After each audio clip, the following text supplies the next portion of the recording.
Karibu nifuatilie uwe nami mwanzo mpaka mwisho mahojiano haya. MoTV tunapewa nguvu na kampuni kubwa ya uuzaji wa viwanja vilivyopimwa vyenye hati pamoja na upangishaji wa majumba makubwa na uuzaji wa majumba makubwa ya kisasa. Kwa wewe mfanya biashara, unataka kuanzisha biashara, unahitaji plot ya kibiashara, unahitaji eneo la kuwekeza, lakini jumba la kuishi, jumba la kisasa, jumba la kibiashara, basi Dalali La Mosi. Hawa ni mabingwa waliosheni, wanapatikana Makongo, njia panda ya Goba.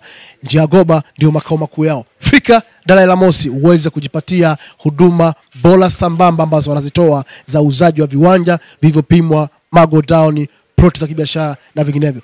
Endelea nami, kuwa nami mwanzo mpaka mwisho mahojiano haya. Jina langu ni Dr. Mohamed Hamisi, mzee wa za Cuba, na hii ni MoTV. Yes, nilisema tunachambua kuhusiana na kikosi cha klabu ya Simba pamoja na Mbeya City, kikosi ambacho kinakuja kupambana na hawa magwiji wa soka Tanzania bara. Unazungumzia Simba Sports Club. Je, wanayo nafasi ya kupata upenyo wa kuweza kuiadhibu klabu ya Simba katika ardhi ya nyumbani, maana yake KMC Complex? Mimi na wewe hatujui.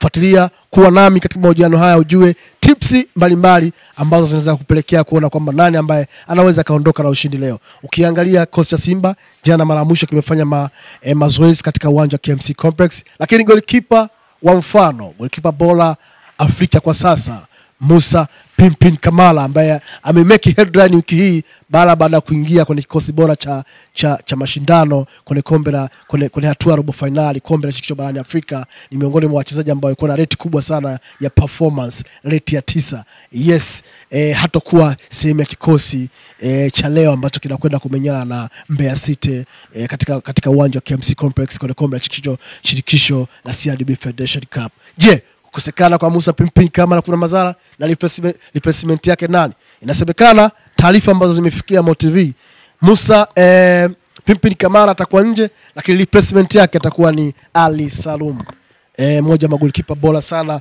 wa kutegemewa Tanzania, timu ya taifa pamoja na klabu ya Simba. Wamekuwa wakipata nafasi, wana deliver more zaidi ya sana, wamekuwa wameonyesha maajabu hasa kwenye milingoti mitatu.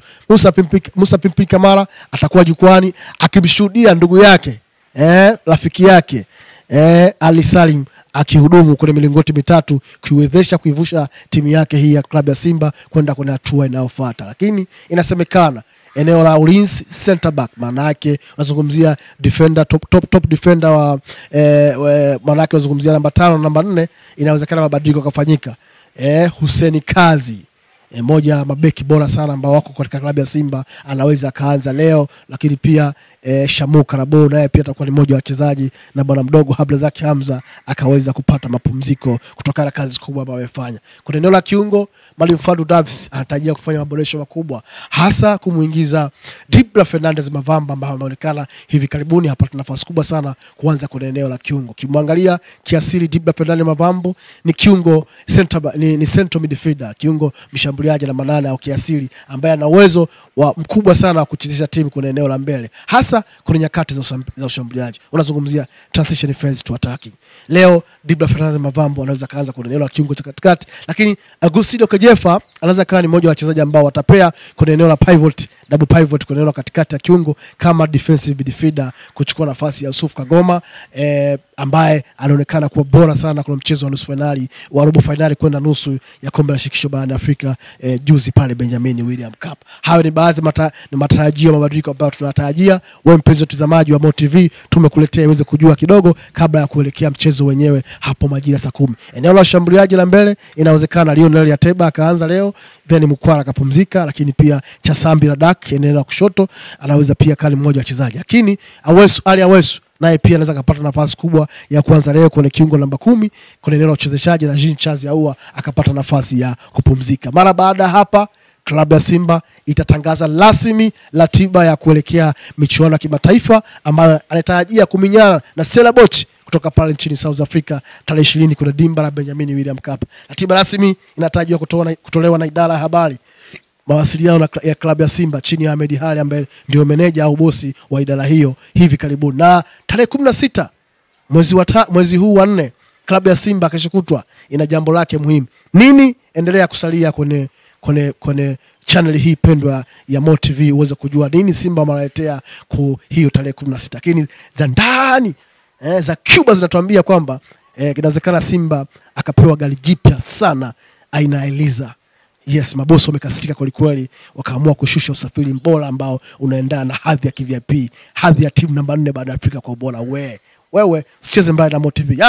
Leo nadhani nini kifanyike pale ndani kwa dakika tuzoe 90 tuende haraka tuwae mchezo ni kwamba nahisi mwalimu anatakiwaje na mpango mkakati wa kuweza kuizofisha Mbeya City kwa eneo la kiungo. Wamekuwa bora sana, nimewatazama wakati wanacheza na Stand United mechi yao ya mwisho ambao wameondoka kwa mchezo uliisha kwa sare ya 1-1. Mchezo ulikuwa mgumu kweli kweli, japo Stand United walikuwa bora sana kwa eneo la kuzuia, lakini pia kwa eneo la kiungo. Lakini nimeona namna ambavyo Mbeya City wanacheza kwa kujiamini, lakini wanacheza open play. Ni aina ya uchezaji ambao umekuwa unawapa manufaa sana hata kuna ligi ya championship na kupata matokeo mazuri. Leo Mwalimu Fadu atakiwaje na mbinu badala ya kuweza kudhibiti hawa wapinzani ambao wamekuwa ni wagumu kwa kweli, na timu zilizotokea championship zimekuwa zikifanya vizuri dhidi ya timu za ligi kuu. Sio bahati mbaya Mbeya City kufika hatua robo finali ambao wamefika, maana yake wana kitu, sio timu ya kuibeza. Mwalimu Fadu anapaswa aje na mfumo mzuri ambao utaweza kuangamiza kwenye eneo la kiungo ambako muonekana ni bora. Lakini kama mkakati wake utaweza kutiki au kuwa bora zaidi kwenye eneo la ushambuliaji, wanaonekana beki nzuri sana. Kama ataanzisha Chasambi leo kwenye eneo la kushoto au la kulia, Chasambi ni mzuri kwenye kumiliki mpira, kwenye kukimbia na mpira, ni mzuri kwenye kufungua kwa local defense na hatimaye kutumia inner half space na kuzalisha nafasi nyingi. Kama anaweza kukimbia na mpira, kumiliki mpira, at any time anaweza kascore na kutengeneza nafasi, ni mtu wa kutumainiwa sana kwenye eneo leo ambao anaweza kawapa matokeo klabu ya Simba. Lakini Lionel Ateba kwa energy ambayo anayo, kwa sanaa ya ufungaji ambayo anayo, kwa fitness ambayo anayo, ninamuona leo atiwa faida kwenye eneo la ushambuliaji wa klabu ya Simba na anaweza kadeliver more leo kuna mchezo dhidi ya Mbeya City. Mbeya City wanataka kuingia kwa tahadhari, wasibishane na klabu ya Simba wala wasibishane na klabu ya Simba kwa vile ambavyo wanacheza. Simba ukipishana nayo kwa sababu ya bora ambao wachezaji ambao wanao, wanaweza kuadhibu. Ni wacheze kwa tahadhari, wazuie kwenye eneo lao, maana yake most of time wacheze kwenye eneo kwenye low block, lakini wafanye counter attack to press. At least wanaweza kaisumbua Simba kwa dakika 90. Hayo ndio maoni yangu kwa kifupi, lakini tukutane pale baadaye mara baada ya game kutamatika ili uweze kupata dondoo zingine kuhusiana na mchezo, uchambuzi yakinifu kuhusiana na game ya leo. Ulikuwa na mimi Dr. Mohamed Hamis na hii ni Mo TV. Usahau ku-like, kusubscribe, kushare na comment ili wa kwanza kupata mahojiano ya channel hii bora na pendwa kabisa. Tukutane wakati mwingine.